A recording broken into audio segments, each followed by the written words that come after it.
श्वेतांबरी ने लिखा है, प्रणाम अनंत श्री। मैं जब अकेले होती हूँ तो बहुत शांत अनुभव करती हूँ, लेकिन दूसरों की उपस्थिति में इस शांति को बनाए रखना कठिन होता है। कृपया मार्गदर्शन करें। शांति को गहरा होने दो। अभी शांति गहरी नहीं है, इसीलिए दूसरों की उपस्थिति में डामाडोल हो जाती है। अकेले में शांत होते हैं तो शांति का स्वाद आ रहा है, बस इतना समझे। उस स्वाद को पकड़कर चलें और डूबें अपनी शांति में। फिर दूसरे भी जब होंगे तो तुम्हारी शांति टूटेगी नहीं। दूसरों की उपस्थिति को आईने की तरह देखें।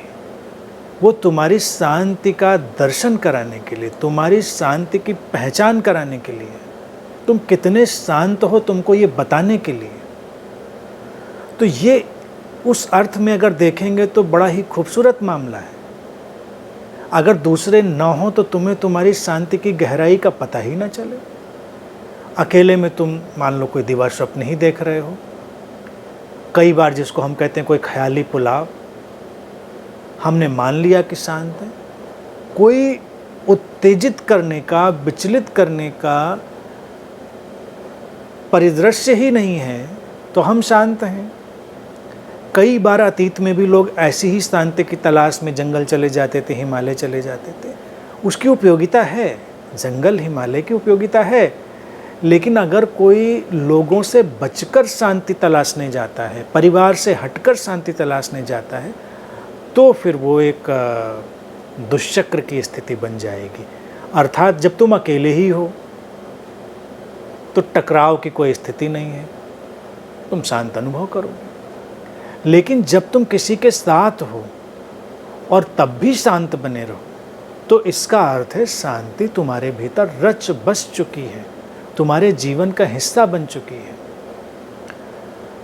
तो जब दूसरों के साथ हो तो इस बात पर ध्यान दो कि शांति पहले की तुलना में कितनी बड़ी है। मुश्किल है, तुमने लिखा डिफ़िकल्ट है, तो डिफ़िकल्ट तो है ना। और जीवन में डिफ़िकल्टी ना हो, कठिनाई ना हो तो जीवन का फिर आनंद ही नहीं है।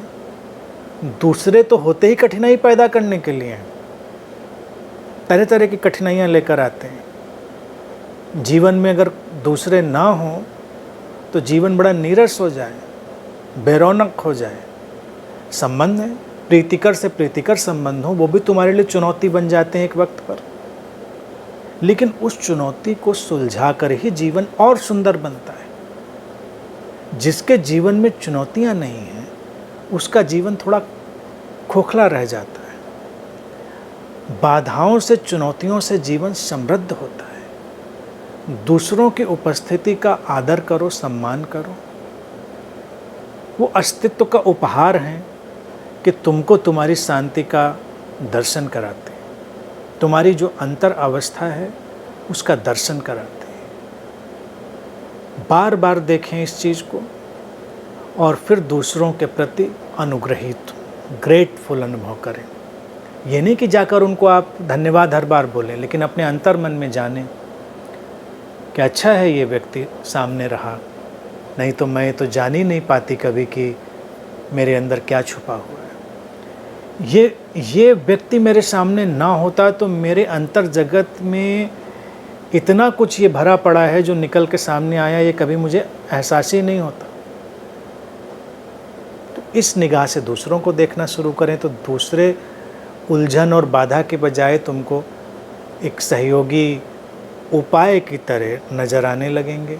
उनके प्रति तुम्हारा सम्मान बढ़ेगा और अपनी शांति के स्वाद को बढ़ने दो, डूबो उसमें। अक्सर मैं कहता हूँ जैसे रसगुल्ला होता है ना, चाशनी में डूबता है, मर्ज हो जाता, पड़ा रहता है, उसमें रच बस जाता है रस।